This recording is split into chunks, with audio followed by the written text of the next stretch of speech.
So the pharynx, musculo-membranous tube, the oropharynx and the laryngopharynx are the anterior part of the developing GIT, and the nasopharynx is the simply posterior extension of the nasal cavity and almost having same epithelial lining and same function.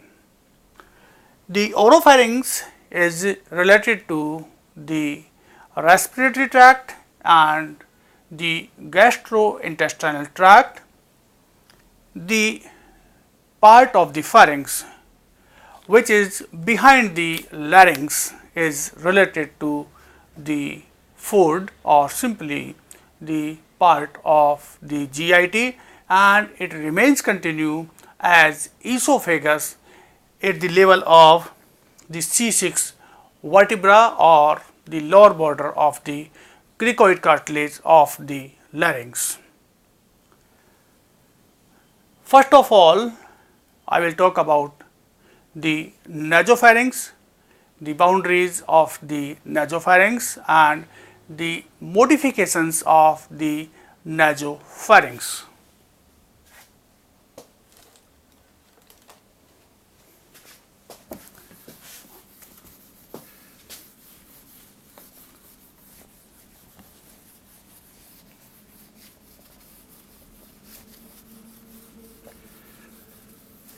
The nasopharynx is situated on the lower part of the base of the skull. So this is again, this is the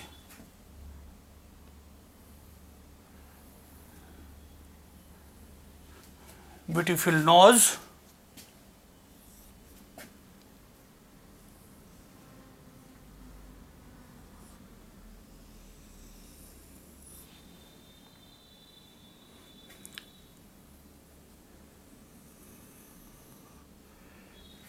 The hard palate,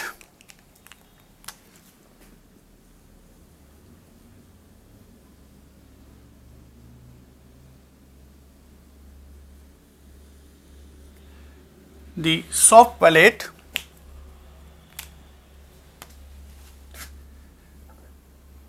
the frontal bone and the frontal air sinuses, the nasal bone.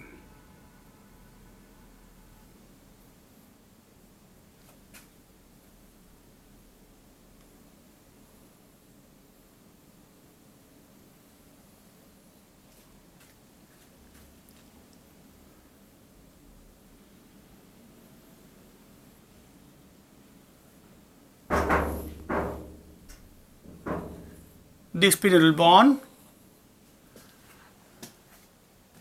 the spinal bone and the part of the occipital bone, and this is the first cervical vertebra, and here we can see a ridge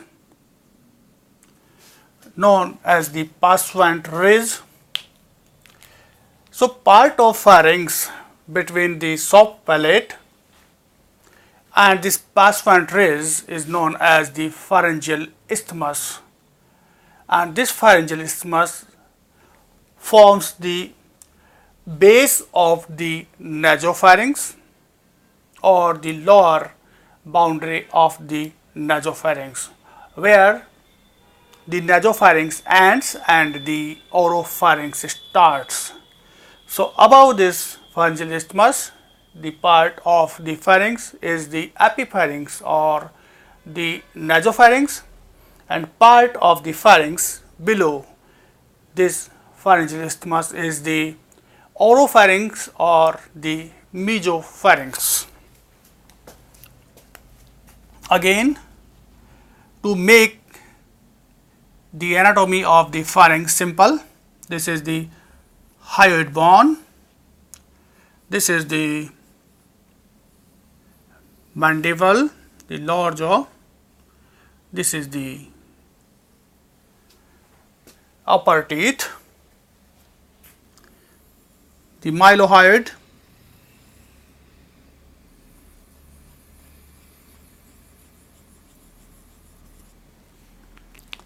and the genioid muscle.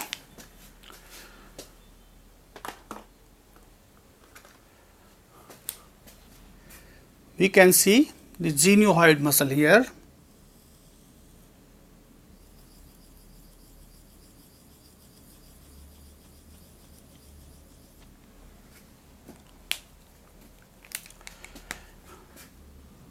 This is the genioglottal muscle, forming the mass of the tongue.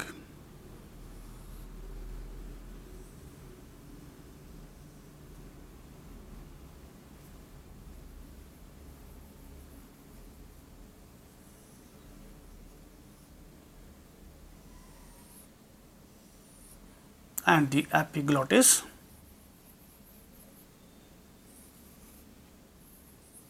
The thyroid and the cricoid cartilages. So, the nasal cavity and the nasopharynx.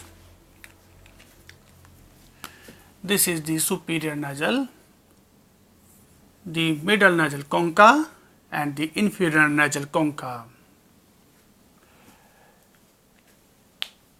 The junction between the nasopharynx and the nasal cavity is known as posterior nasal aperture or choanine.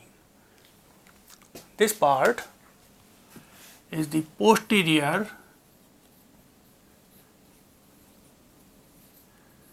nasal aperture or the choanine or the posterior nasal aperture. This part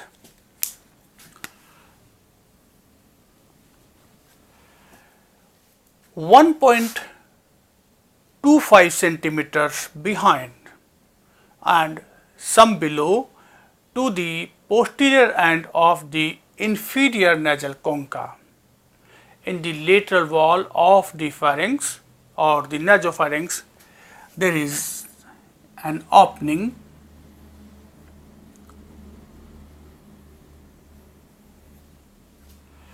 This is the opening of the pharyngeal end of the tympanopharyngeal tube or the eustachian tube, also known as the auditory tube.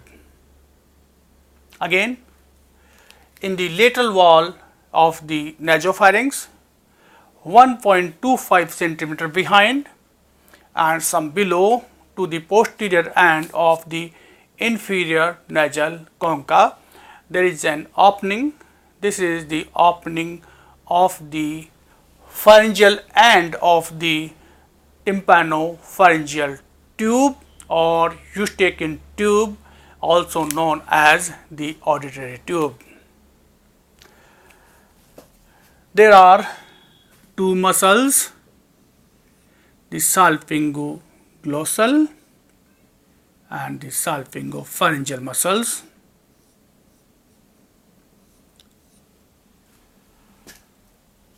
The posterior border of this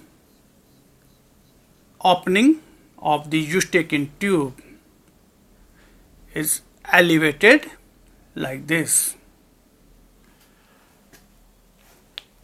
This elevated posterior part of this pharyngeal opening of eustachian tube, this elevation is formed by the cartilage of the eustachian tube, and this elevation is known as torus tubarius. So, name for this elevation is the torus tubarius. and this elevation or the torus tubarius acts as a guide during insertion of the catheter in the eustachian tube to inflate the tympanic cavity in case of the adhesion of the tympanic membrane to the medial wall of the tympanic cavity. So, catheter is inserted to inflate the tympanic cavity, and in that case this torus tubarius acts as a guide for the opening of the eustachian tube.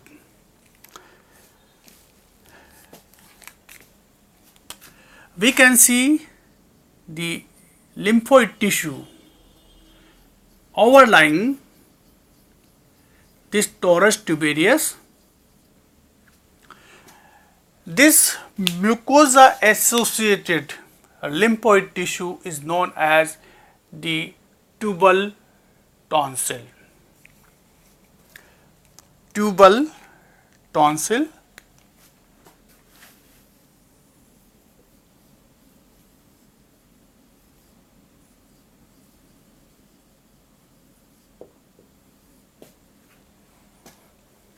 So, this is known as the tubal tonsil.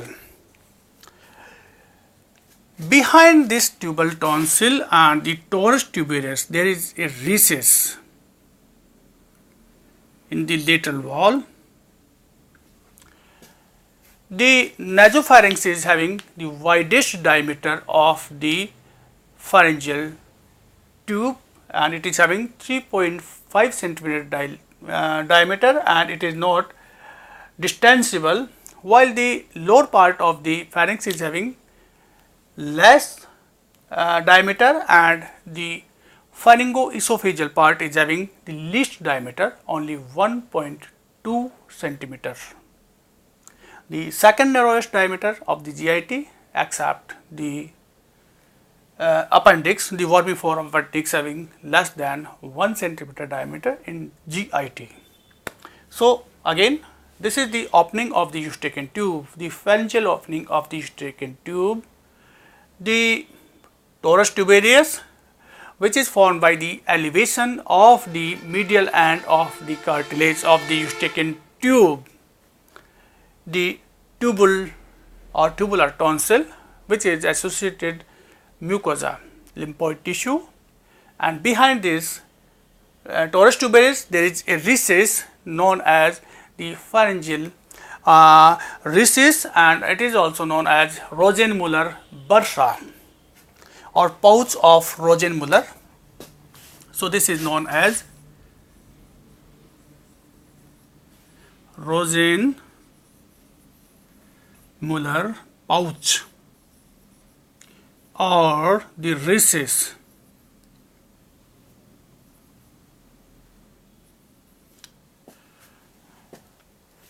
Or the pharyngeal recess, also known as the pharyngeal recess.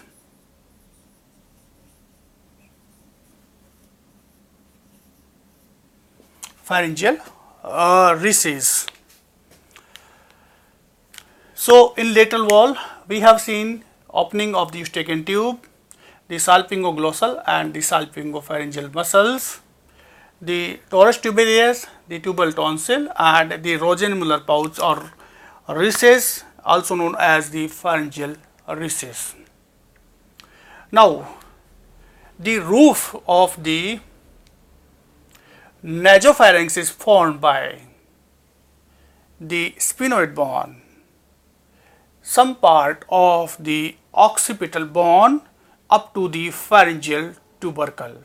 The pharyngeal tubercle is the part of the basio-occiput which provides attachment to the median pharyngeal raphe, the median pharyngeal raphe, which provides attachment to the superior, middle and part of the inferior constrictor muscles of the pharynx. So, the tubercle, here I will draw the part of the basio-occiput bone. and this is the foramen magnum.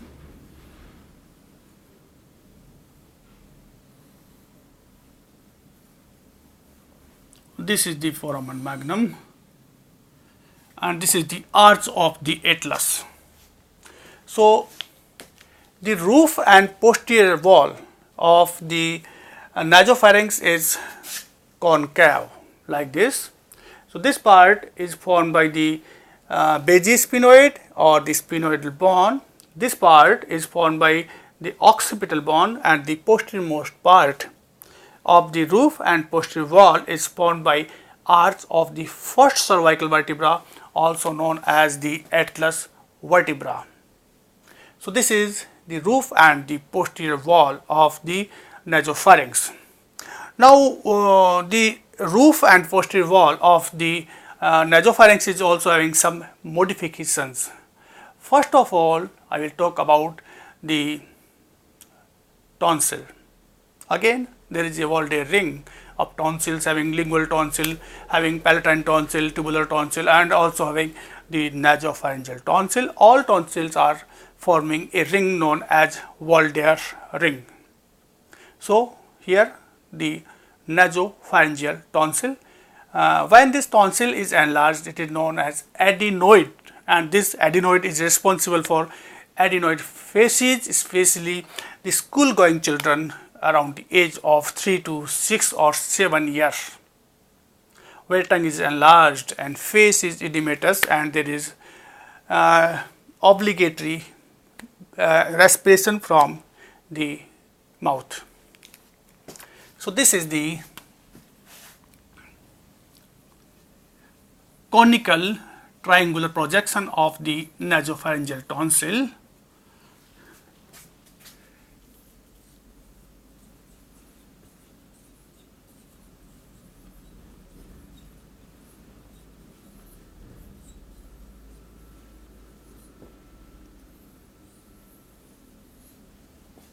Nasopharyngeal tonsil. When this tonsil is enlarged, it is known as adenoid.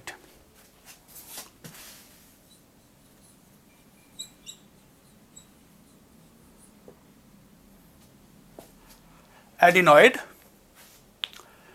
and this adenoid is the enlarged nasopharyngeal tonsil. This tonsil grays or degenerate after childhood and almost absent in young age adults, and almost completely there is no part of the nasopharyngeal tonsil is seen in old aged persons. We can see one more structure here in the nasopharyngeal tonsil. This is known as the pharyngeal bursa, also known as pouch of the Luschka. We have seen the foramen of Luschka inside the cranial cavity or in the brain. Here we are seeing the pouch of the Luschka or the pharyngeal bursa. So this is the pharyngeal bursa.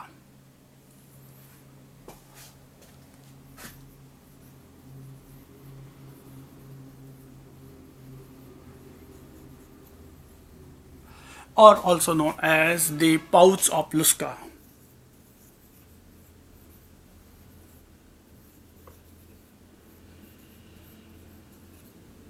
The pouch of Luschka or the pharyngeal bursa.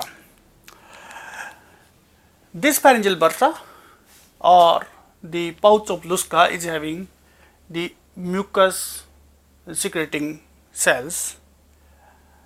When the mouth, it is having a mouth. When this mouth is closed due to some infection or some other reason, the mucus, which is secreted by the mucus secreting glands, the mucus inside the pharyngeal pouch or bursa, this mucus will increase the size of the pharyngeal bursa or the pouch of Luschka. In that condition, when there is lot of mucus inside the bursa, due to closing of the mouth of the bursa, there will be enlargement of the pharyngeal pouch or the pouch of the lusca.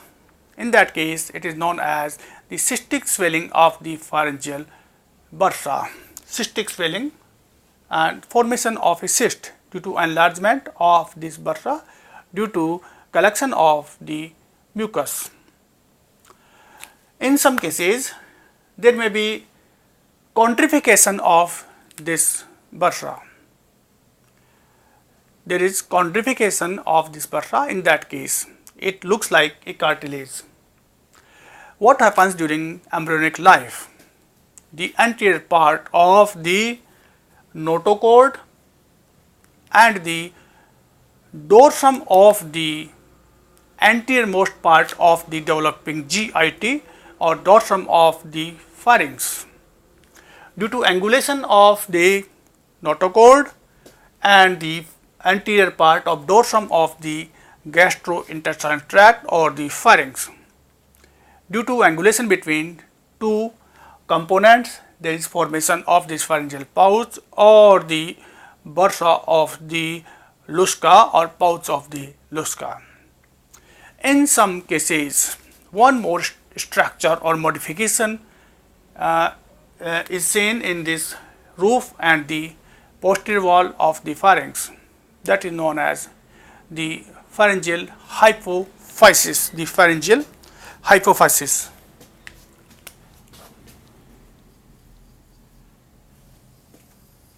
The pharyngeal hypophysis. As you all know, the pituitary gland develops from two parts. One is the neural tissue and other is the Rathke's pouch. Rathke's pouch develop in the roof of the pharynx and migrate inside the cranial cavity. In some cases, part of Rathke's pouch doesn't move inside the cranial cavity, and the tissue of the pituitary can be seen in roof and posterior wall of the nasopharynx, that is known as the pharyngeal hypophysis. So, three modifications. One is the nasopharyngeal tonsil or the adenoid, when it is enlarged and it is responsible for the adenoid facies in children. The pharyngeal bursa or pouch of the lusca, and third is the pharyngeal hypophysis. So, these are the boundaries of the nasopharynx. As I have told already, the covering epithelium of nasopharynx is the ciliated columnar epithelium or pseudostratified ciliated columnar, also known as respiratory epithelium, and functionally it is part of the nose, simply the posterior extension of the nose. The lowermost part I have told already, this part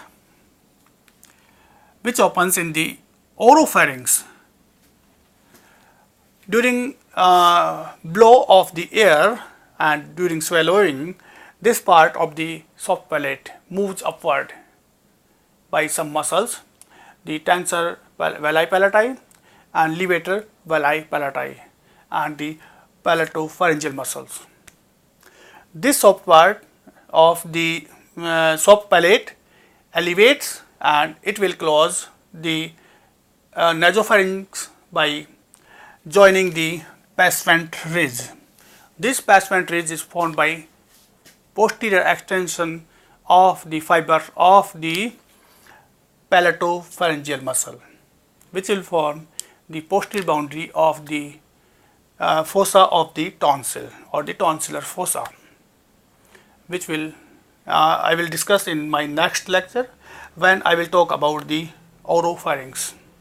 So, it was the anatomy of the nasopharynx.